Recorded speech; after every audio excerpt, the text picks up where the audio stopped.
bendiga, amados. Le habla su pastor y maestro Ever Marchán, pastor de la Primera Iglesia Bautista de Los Teques. Y quiero darle la bienvenida a la segunda edición de este programa devocional de estudio bíblico que tiene por nombre En el Huerto con Dios. Un tiempo devocional, un tiempo de búsqueda del Señor. Y como empezamos el día de ayer con la clase introductoria, la parte introductoria del libro de Nehemías, hoy vamos a estudiar el primer capítulo. Pero recuerde que no podemos estudiar la palabra sin la guía del Espíritu Santo. Así que yo le animo que usted pueda entonces en esta hora orar brevemente conmigo para que el Señor sea enseñándonos su palabra. Padre, te bendecimos, te adoramos, te alabamos, te damos gracias por este tiempo. Queremos pedirte, Espíritu Santo, que tú nos guíes en el estudio de hoy. Habla al corazón de cada uno de nosotros, que escuchemos y que te obedezcamos. En el nombre de Jesús te lo pedimos. Amén. Muy bien, amados. Noticias tristes de Jerusalén. Así se llama el tema de hoy, noticias tristes de Jerusalén. Y con este título comenzamos entonces el estudio número 2, ya con el capítulo 1, y vemos algunas cosas acá. La primera es el inicio de la historia. Fíjese lo que dice en el capítulo 2, versículo 1 y 2. Note lo que dice la Escritura. Palabra de Nehemías, hijo de Acalías. Aconteció en el mes de Quisleu, en el año 20, estando yo en Susa, capital del reino, que vino Hanani, uno de mis hermanos, con algunos varones de Judá, y les pregunté por los judíos que habían escapado, que habían quedado de la cautividad, y por Jerusalén. Estos son los dos versículos del capítulo 2. Ahora, ¿por qué aparece aquí Nehemías? Los planes de Dios siguen una línea específica y por eso cuando Él tiene una gran obra para realizar, va a escoger sus mejores instrumentos para llevarla a cabo. De allí que el hombre a quien Dios tenía destinado para la tarea de la reconstrucción del muro de Jerusalén fuera este copero, este guardaespaldas llamado Nehemías. Les recuerdo que su nombre significa consuelo de Jehová o consolación de Jehová o Dios consuela. Este hombre vivía de una manera cómoda en el palacio del rey.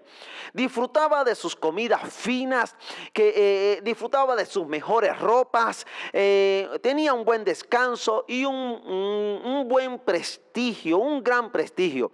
Como ya hemos dicho, cualquier persona no podía ocupar la posición de copero del rey.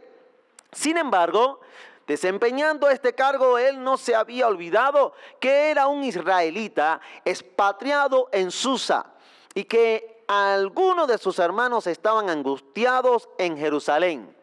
De allí que Nehemías, valiéndose de tan alta e importante posición en el palacio, buscara la forma de ayudar con sus buenos oficios a su maltratado pueblo. No se sabe quién fue Acalías, pero al mencionarse su nombre se presume que era alguien de importancia dentro de la familia del pueblo de Judá. El señalamiento que dice Hanani, uno de mis hermanos, confirma la relación filial que Nehemías tenía al hablar de su padre y de su hermano. Por otro lado, la distancia entre Jerusalén y la capital del imperio persa, les recuerdo, era de unos 1800 kilómetros de distancia, más o menos. Semejante distancia nos habla del largo recorrido que estos hombres habían hecho revestidos de amor por el pueblo. El que su hermano junto a los demás judíos vinieran a él revelaba un estado de confianza y una esperanza para los afligidos. El mes de Quisleu en el calendario hebreo, este mes es el equivalente de nuestro calendario occidental al mes comprendido entre mediados de noviembre y mediados de diciembre. Cuando comienza la historia de este libro, Susa era la capital del imperio. Esta era la capital donde estaría también la muy conocida reina Esther, ¿la recuerda? Bueno, esta mujer judía fue la que salvó al pueblo de Israel de una muerte segura al casarse con el también rey Artajerjes. ¿Cuál era el reino de aquella capital? el gran imperio persa entre cuyos reyes se destaca el rey Ciro. Susa y Persia es lo que hoy equivaldría o equivale, mejor dicho, a Irán, una zona de grandes conflictos hasta nuestros días. Un líder verdadero se preocupa por el destino de su gente. Nehemías hizo la pregunta correcta, pero además se la hizo a la persona correcta. Esto es muy importante. Haga preguntas correctas a las personas correctas. No anduvo Nehemías con rodeos. Él quería conocer las condiciones del estado de su gente en Judea. ¿Y quién mejor que su hermano para darle la información correcta? De esta manera, conoció de primera mano cuál era la situación y el estado de su gente. Y así procedió a establecer un plan de acción. En este asunto, amados, de preguntarle a su hermano, la fuente primaria más cercana, buscaba a Nehemías, ¿qué cosa? La verdad. Él quería era la verdad, el real estado de su pueblo, no que le dijeran mentiritas, no que le pusieran un pañito tibio. Él quería la verdad, de modo que con la información recibida estaría listo para tomar las correspondientes acciones. Pero no solamente esto. En segundo lugar, hablemos cuando un líder hace las preguntas apropiadas, él obtiene entonces las respuestas correctas. Repito, en segundo lugar, cuando un líder hace las preguntas apropiadas, él obtiene las respuestas correctas. Note lo que dice el versículo 3 del capítulo 2. Y me dijeron, el remanente, los que quedaron de la cautividad allí en la provincia, están en gran mal y afrenta, y el muro de Jerusalén derribado y sus puertas quemadas a fuego. Usted lo que va a ver es una condición desoladora para este tiempo. De acuerdo con este informe, el estado actual de Jerusalén, los que habían quedado allí eran los pobres y algunos hortelanos, entre otros. Entonces, la condición actual, debido a la devastación hecha por las incursiones del ejército de los babilonios, era extrema, solo comparable con el resultado después de un terremoto, inundación u otra tragedia meteorológica. ¿Por qué no? ¿Un virus? ¿Por qué no pensar en una tragedia nacional muy fuerte? Aunque nuestra tragedia no solo es nacional, sino a nivel mundial. La expresión que usted ve aquí en este versículo 3, esa expresión que dice gran mal y afrenta, nos habla de un estado general penoso y desolador. Escuche, un estado general penoso y desolador. Así que lo que estamos viendo en este estudio es algo que quizás nos sentimos identificados, particularmente la gente de Italia, la gente de España, y algunos tienen mucho miedo aún en nuestra nación. Sin embargo, otra vez, nuestro Dios está con nosotros. Dios es nuestro Dios. Y si Dios con nosotros, ¿quién contra nosotros? Es lo que entendemos por la palabra. Ahora bien, la noticia fue aún peor cuando Nehemías oyó lo del muro. Seguramente él había conocido su grandeza y lo que esa muralla representaba para Jerusalén, pero también el significado de las diferentes puertas y sus nombres específicos. Ahora bien, ¿qué estamos estudiando hoy? Les recuerdo, noticias tristes de Jerusalén. Hablamos del inicio de la historia.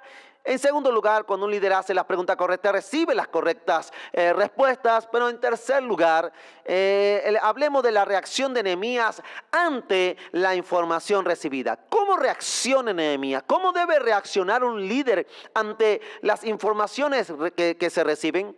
El versículo 4 del capítulo 2 dice, cuando oí estas palabras, me senté y lloré, e hice duelo por algunos días, y ayuné y oré delante del Dios de los cielos. Aleluya. Amados, fíjense bien. Comentando el versículo 4, fíjense bien que por un lado dice el texto, cuando oí estas palabras. Una buena cualidad de un líder es que esté dispuesto, el líder esté dispuesto primero a escuchar, oír. Esta es una virtud casi desconocida en nuestros tiempos. Muchos pasan su vida soñando, pero no quieren enfrentar sus realidades. Otros están demasiado ocupados, mientras que los demás ignoran sus propios problemas. Imagínense esto. Conocemos las angustias de aquellos que están alrededor de nosotros, nuestros vecinos, nuestros compañeros de clase, nuestros compañeros de trabajo, nuestros hermanos en Cristo. Conocemos sus angustias. Nos preocupamos por oír sus problemas, sus angustias. El texto continúa diciendo, me senté y lloré. La mejor manera de comenzar a ayudar a otros es sentir sus cargas, sentir su dolor y llorar con ellos. A veces resulta más fácil darle a alguien una palmadita y decirle al final, estaré orando por ti. Tranquilo, Dios te bendiga. Y con ello evadir entonces nuestra responsabilidad. Pero el verdadero líder sufre con el que sufre. Eso es lo que dice el apóstol Pablo bajo la unción del Espíritu de Dios. Llorad con los que lloran, gozaos con los que se gozan. El verdadero líder atiende el dolor hasta el final. Ahora, note la narración que sigue de esta manera. La narración dice, ahí en el versículo donde nos conseguimos, donde nos encontramos, dice, ayuné y oré. Observemos que esta cualidad quita de nuestra mente la idea de arreglar una situación determinada por nuestra propia cuenta, sin buscar la dirección de Dios. Estas dos disciplinas requieren ejercitarse durante un cierto tiempo, con sacrificio y rendición. Esto es lo primero que debe hacer un líder. ¿Qué? Buscar el rostro de Dios, ir al rostro de Dios. ¿Cuál es la aplicación para el líder? Bueno, amado, usted no logrará nunca construir las murallas de su vida si antes no le preocupan enormemente sus ruinas. ¿Se ha fijado detenidamente usted en alguna ocasión en la ruina de su propia vida? ¿Ha examinado usted las posibilidades que Dios le ha concedido en su vida y se ha dado cuenta de lo mucho que se ha desviado de ese potencial logro? Al igual que Nehemías, amado, amada, ¿ha recibido usted una palabra en alguna forma acerca de la desolación y la ruina que existen en su propia vida? Cuando Nehemías escuchó este informe acerca de Jerusalén y sus muros, él lloró y lloró durante varios días enteros, mostrando una profunda preocupación. Usted no logrará reconstruir las murallas de su vida hasta que no haya llorado primero las ruinas. Es decir, haber comprendido las ruinas en su propia vida.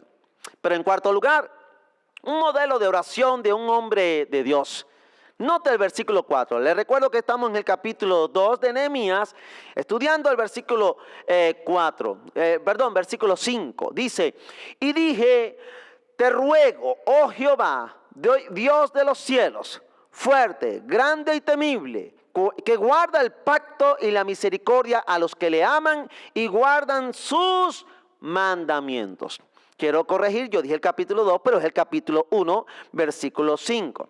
Fíjense bien, vamos a ver algunas cosas interesantes en cuanto a este versículo 5 del capítulo 1 que acabo de leer. Nehemías capítulo 1, versículo 5, ya lo leí y vamos a ver algunas cosas interesantes. La primera, bueno, la oración debiera primero reconocer el carácter de Dios. ¿Qué debe hacer la oración? Reconocer el carácter de Dios, según el versículo 5.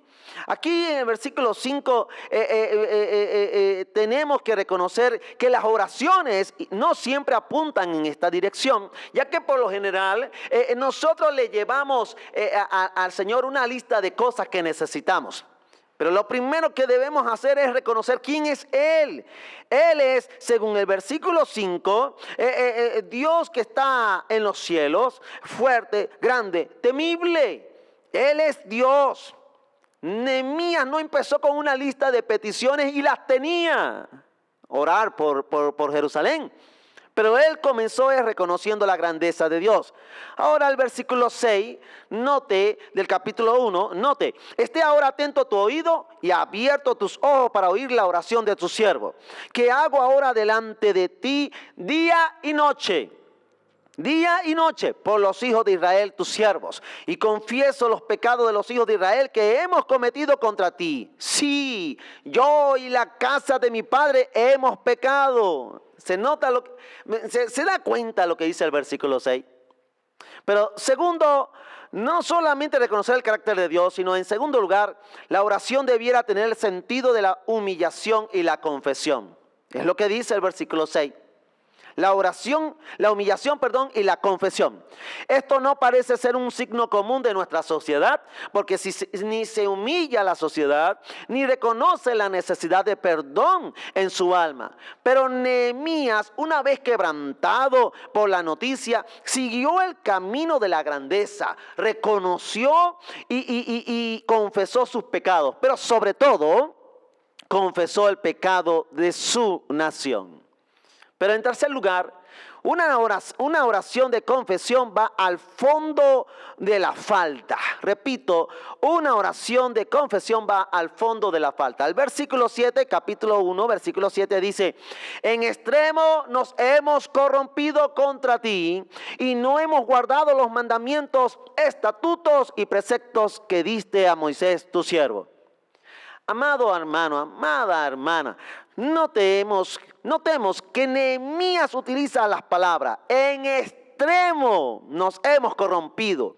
Esto habla de un estado donde el pecado hizo un trabajo enorme y dejó como resultado al individuo en ese estado de podredumbre. Y vemos que el mayor pecado consiste en el abandono de la palabra. ¿Sí? Entonces, ¿qué pasa? Cuando nosotros abandonamos la palabra, estamos de plano abandonando al Señor. Estamos abandonando su dirección. De alguna manera, nosotros estamos entonces a espaldas de Él. Pero, cuarto lugar, la oración debe tomar en cuenta las promesas divinas. Versículos 8 y 9 del capítulo 1 nos dicen: acuérdate ahora de la palabra que diste a Moisés tu siervo, diciendo: si vosotros pecareis, yo os dispersaré por los pueblos. Pero si os volviereis a mí y guardareis mis mandamientos y los pusiereis por obra, aunque vuestra dispersión fuere hasta el extremo de los cielos, de allí os recogeré y os traeré al lugar que escogí para hacer habitar allí mi nombre. Entonces, amados, la oración debe tomar en cuenta las promesas divinas. Nehemías, quien conocía muy bien la palabra antigua, sabía que donde abundó el pecado, sobreabundó la gracia. Tal vez, posiblemente aquí vemos que Nehemías había escuchado de ese Dios justo, airoso, pero grande misericordia, como por cierto Jeremías lo menciona en Lamentaciones. Toda vez que le mencionó Dios lo que él mismo había dicho tocante a las consecuencias del pecado y su perdón, pero también en cuanto a lo que es su castigo para aquel que no se arrepiente, bueno, Dios cumple su palabra, su promesa, y Nehemías sabía que podía ir, pedir perdón y el Señor darle de su gracia. El mismo Nehemías sabía que esta promesa sería posible en la medida que hubiese un sentido de obediencia. Ahora bien, en quinto lugar, la oración debe tener el elemento del sentido de la apelación. Repito, la oración debe tener el elemento del sentido de la apelación. Nehemías le dice a Dios que Israel era su pueblo por derecho de redención. ¿Sabe lo que es eso? Versículo 10. Capítulo 1, versículo 10 dice: ellos pues son tus siervos y tu pueblo, los cuales redimiste con tu gran poder y con tu mano poderosa. Amado, aunque era cierto que el pueblo judío estaba viviendo las consecuencias de sus propios pecados, pero más cierto aún era el sentido de su pertenencia para con Dios. Ellos son tu pueblo. Ellos son tu pueblo. Y amado, ¿sabe? Tú eres pueblo de Dios. Tú has sido redimido por Cristo. Tú has sido redimido por el Señor.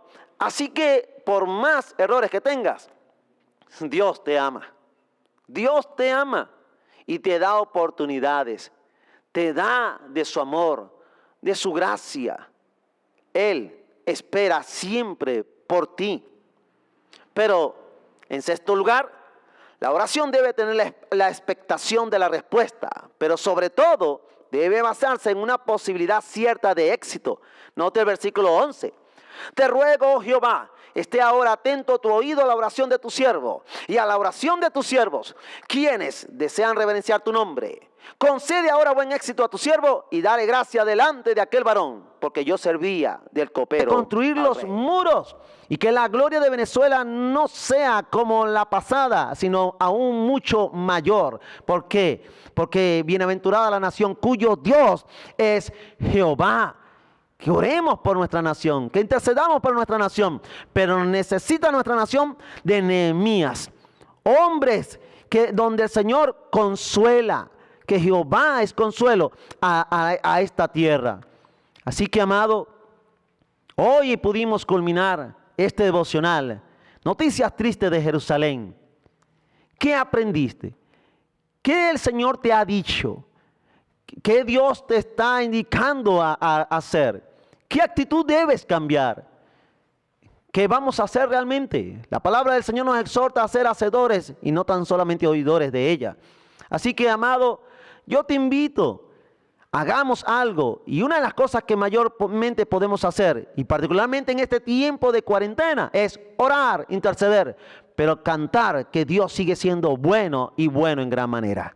Gracias por su tiempo. Le espero para la siguiente edición. Primeramente el Señor mañana con el tercer estudio sobre este libro de Nehemías. Y esperamos estudiar el tema Nehemías designado para reconstruir el muro. A ti, amigo, que tal vez estás escuchando la palabra de Dios por primera vez y que estás escuchando estos estudios, te animo. Confiesa a Jesús como tu único y suficiente Señor y recíbele como tu Salvador. Él te ama, Él no quiere que tú vayas al infierno. Si tú has comprendido de alguna manera, por medio del Espíritu Santo, que debes rendir tu vida a Jesús, haz conmigo esta breve oración. Señor Jesús, yo reconozco mis pecados y quiero reconstruir mi vida. Entra en mi corazón. Quiero confesar que tú eres mi Señor. Te recibo como mi Salvador. En Cristo Jesús. Amén. Amigo, tienes vida en abundancia, según la palabra de Dios. E invito a que puedas congregarte cuando pasemos este tiempo en una iglesia de sana doctrina. La primera iglesia bautista de Los Teques. Estamos para servirte. Estamos ubicados en la calle Bolívar, avenida Bolívar número 16, en Los Teques, estado Miranda, Venezuela. Gracias por su tiempo. Se despide respetuosamente su pastor y maestro Eber